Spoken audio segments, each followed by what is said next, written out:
Ифтарга бөлүп жарып ооз ачырган болобу? Мисалы жакында туугандарыбыз бирип чогуу ооз ачуу кылышыптыр дагы, ага бизди жолдошум экөөбүздү чакырышкан жок. Эчтеке урушкан деле эмеспиз дейт. Болгону биз бир аз кыйналып, акча тыйындан кыйналып жатканбыз. Ал ифтарга бизди кошпой коюшуптур дейт.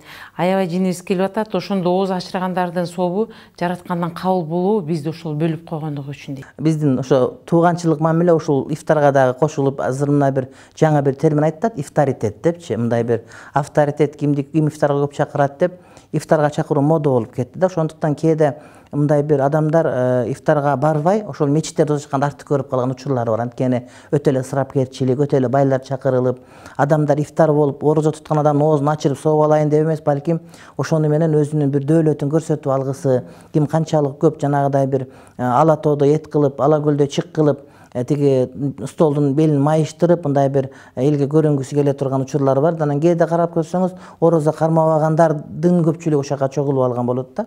Эми адам өзү чакырганда өзү билет. Ал кимди чакырып, кимди койгондо аны биз күнөө эле албайбыз. Бирок эми жанагы ала койду бөлө кылган жүнгө жарабайт дегенде туугандарды бөлбөгөнү жакшы.